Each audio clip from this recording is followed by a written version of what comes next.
Hello students, how are you? Here Shilpi Sani from Suraj School Bhiwadi PGT English. Today we will start our next lesson, that is lesson 11 from Beehive, If I Were You by Douglas Jeps. In this lesson you will read that the chapter If I Were You is a drama written by Douglas Jeps. It is a drama, it is a play. Okay, the drama is a dialogue between the two persons, Gerard and a playwright was disturbed by an intruder who intended to take on his identity by killing him. Clear? He fell into a discussion with Gerard, and using that time, Gerard made a false story which trapped the intruder. Finally, Gerard got rid of the intruder forever.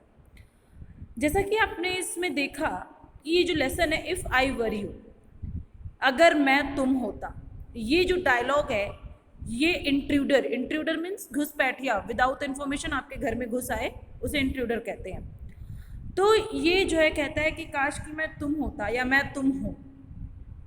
तो ये एक तरीके का play है और इसमें आप देखेंगे टू कैरेक्टर्स हैं, एक गिरार्ड है, वन इज ये Gerald, okay, and the other is intruder. तो पूरे प्ले में आपको इन दोनों का कन्वर्सेशन ही मिलेगा और उस कन्वर्सेशन से आपको पता चलेगा कि इंट्रूडर जो है गिरार्ड के ऊपर काफ़ी लंबे समय से अपनी नज़र बनाया हुआ था, मतलब उसको कंटिन्यू फॉलो कर रहा था, ऑब्जर्व कर रहा था। और फिर उसके बाद वह उसकी आइडेंटिटी, क्योंकि ये एक क्रिमिनल है तो वो इसकी आइडेंटिटी लेके खुद जीना चाहता था, उसको मार देना चाहता था। लेकिन चूँकि गिरार्ड एक प्ले राइटर था तो वो अच्छे तरीके से चीज़ों को टैकल करना जानता था, तो उसने एक बहुत ही अच्छी सी स्टोरी प्लान करी और उसको एग्जीक्यूट किया और इंट्रूडर उसमें फंस जाता है और इस तरीके से गिरार्ड जो है इंट्रूडर से हमेशा के लिए मुक्ति पा लेता है। This is the lesson, very interesting lesson. In this lesson you will come to know the dialogue delivery, that is very important, the dialogue delivery. Then you have to pay attention, be attentive, open your book and start this lesson and focus on the things which are going to be happened here, the dialogue delivery. Okay, a small town, a small cottage. Now this is the scene of the play. A small cottage near a small cottage interior, जो घर है वो एक small cottage है. There is an entrance back right. Another door to the left must be a practical door. Clear? The furniture is simple, consisting of a small table towards the left, a chair or two, okay, and a divan rather upstage on the right. On the table is a telephone. These are the things, these are the interior. क्या क्या है वहाँ पे entrance पे जो है back entrance है back side में जो कि कर्टेंड है, और एक डोर है लेफ्ट में वो कि प्रैक्टिकल डोर है जो कि कॉमनली सबके लिए यूज़ होता है। फर्नीचर सिंपल है जिसमें क्या क्या चीज़ें हैं, टेबल है और लेफ्ट साइड में चेयर है, एक दो चेयर आप रख सकते हैं। दीवान एक सिंगल बेड होता है जिसके अंदर बॉक्स सा बना होता है, आप उसके अंदर सामान रख सकते हो, उसे दीवान कहते हैं, ठीक है। और जो है वो अप स्टेज है, स्टेज के ऊपरी साइड में है, राइट साइड में। On the table is a telephone, और वहाँ पर एक टेलीफोन भी है टेबल पे। This is the scene. When the curtain rises, Gerard is standing by the table making a phone call. He is of medium height and wearing horn-rimmed glasses. He is dressed in a long suit and a great coat with voices. His voice is cultured. अब देख सकते हैं जब curtain उठता है क्या होता है, जब when the curtain rises, जब कर्टन उठता है, rises means कर्टन हटना उठना। Gerald is standing by the table, वो टेबल के पास खड़ा है, फ़ोन पे बात कर रहा है। मीडियम हाइट का है, उसका ही अपीयरेंस बता रहे हैं, मीडियम हाइट का है और वो जो है स्पेक्ट्स पहना हुआ है, ठीक है, और उसकी जो ड्रेस है वो लॉन्ग सूट में है और उसकी वॉइस एक कल्चर्ड वॉइस है। Cultured voice in the sense कि पढ़ा लिखा है वो। Gerald, well tell him to phone up directly, I must no.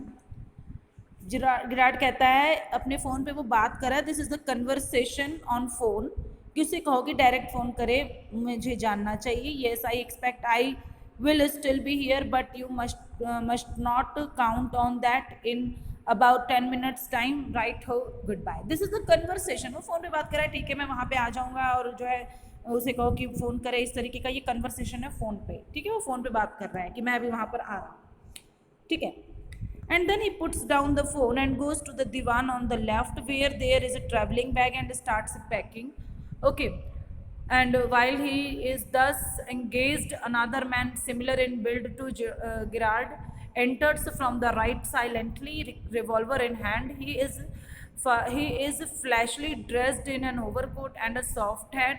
He bumps accidentally against the table and at the sound Girard turns quickly. अब क्या होता है कि ये अपना काम करके गिराड जो है फ़ोन पे बात करके ये चला जाता है, कहाँ पे चला जाता है, दीवान के ऊपर, और अपने ट्रैवलिंग बैग को पैक करने लगता है और वो अपने काम में इंगेज हो जाता है। तभी उसी के जैसा मिलता जुलता एक आदमी वहाँ पर आ जाता है, ठीक है, जिसका नाम क्या रहता है, उसका नाम मतलब नाम नहीं, वो इंट्रूडर रहता है। तो उससे मिलता जुलता सिमिलर बिल्ड का एक आदमी उसके पास आता है साइलेंट वे में, उसके हाथ में रिवॉल्वर रहता है, ठीक है, और वो जो है ड्रेसअप रहता है और उसके हाथ में मतलब ओवरकोट भी मतलब ड्रेस ओवरकोट पहना हुआ रहता है, सॉफ्ट हैट रहती है उसके पास, और वो एक्सीडेंटली एक वहाँ पर टेबल रहती है, उससे बम से वो टकरा जाता है उस टेबल से।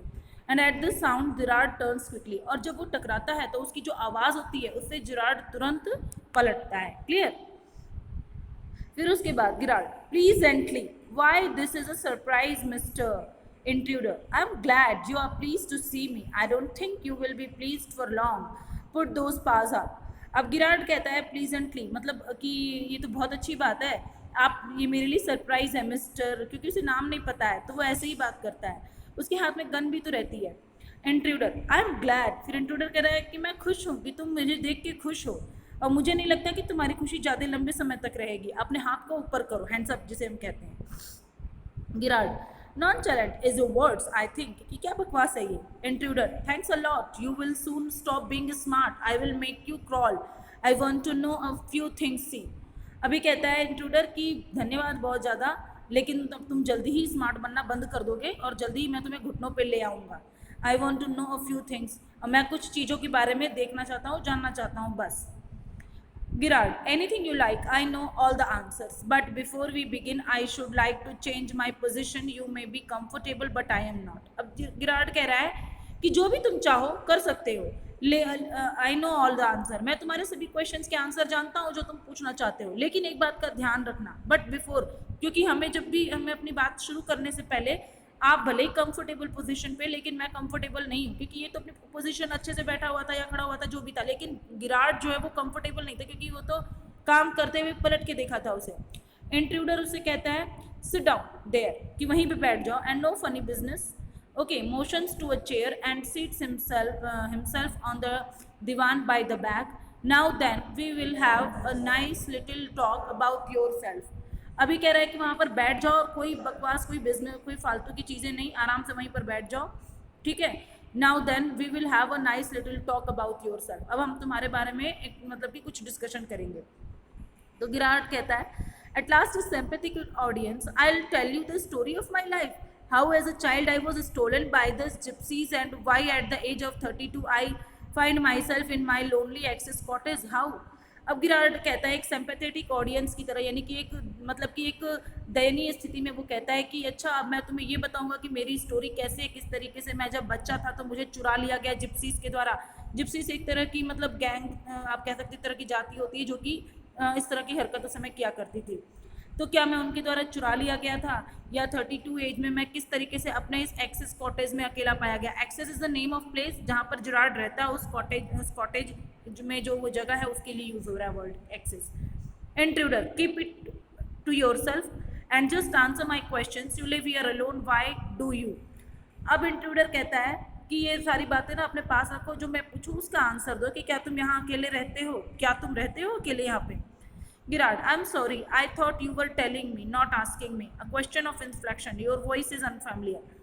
अब ये कहता है गिराड कि मुझे लग रहा है कि आप मुझे बता रहे हो ना कि मुझसे क्वेश्चन कर रहे हो, क्योंकि आपका जो स्टेटमेंट है ना उसमें क्वेश्चन नहीं झलक रहा है, उसमें तो ये लग रहा है कि ये जो है आप मुझे बता रहे हो, वो क्वेश्चन से मैच नहीं हो रहा है। Intruder with emphasis, do you live here alone. फिर उसके बाद इंट्रूडर अपने डायलॉग को और ज़्यादा एम्फेसिस और ज़्यादा एम्फेसाइज करके प्रेशर डालते हुए कहता है do you live here alone. तो गिराड कहता है एंड आई डोंट आंसर, कहता है कि अगर मैं आंसर ना दूँ तो intruder you have got enough senses not to want to get hurt. फिर इंट्रूडर कहता है कि ठीक है तुम्हारे पास इतना दिमाग तो है ही कि तुम अपने आप को नुकसान नहीं पहुंचाना चाहोगे। Girard I think good sense is shown more in the ability to avoid pain than in the mere desire to do so. What do you think, Mr.? Virat कहता है I think good sense is shown more, कहता है कि मुझे लगता है कि जो एक अच्छा सेंस है वो ज़्यादा दिखता है इस चीज़ में, पेन को अवॉइड करने में। ठीक है, तो क्या कहते हो इस बारे में? तो इंट्रूडर कहते हैं नेवर माइंड माय नेम, क्योंकि विराट जो है इनडायरेक्टली इसका नाम पूछना चाह रहा है मिस्टर बोल करके। तो इंट्रूडर कहते हैं मेरे नाम की तुम चिंता मत करो, I like yours better mister Virat, and what are your Christian names. कहता है मेरे नाम की तुम चिंता मत करो, तुम्हारा नाम मुझे ज़्यादा पसंद है, तुम अपना क्रिश्चियन नेम बताओ, यानी कि अपना कंप्लीट नेम बताओ। Virat Vincent Charles. Intruder do you run a business? Virat no. Virat that is like you are not dealing with a fool. यहाँ पे गिराड कहता है, अपना नाम बताता है कि मेरा नाम विंसेंट चार्ल्स है। तो इंट्रूडर कहता है कि क्या तुम कार चलाना जानते हो? गिराड कहता है नहीं। तो इंट्रूडर कहता है कि ये झूठ है, तुम एक मूर्ख से बात नहीं कर रहे हो। I am smart as you and smarter and I know you run a car, better be careful wise guy. तो इंट्रूडर कहता है कि मुझे पता है तुम्हें जो है कार चलाने आती है और ज़्यादा स्मार्ट मत बनो, मैं तुमसे ज़्यादा स्मार्ट हूँ। ठीक है, और आगे से ध्यान रखना, जो पूछूँ सही आंसर करना। Clear class? Then this is a lesson. You have to write down the summary of taught paragraphs, class. I think the things are clear. If you have any problem, then we will discuss in our online class, and you will be given some homework which you will have to do. Okay, thank you. Have a nice day.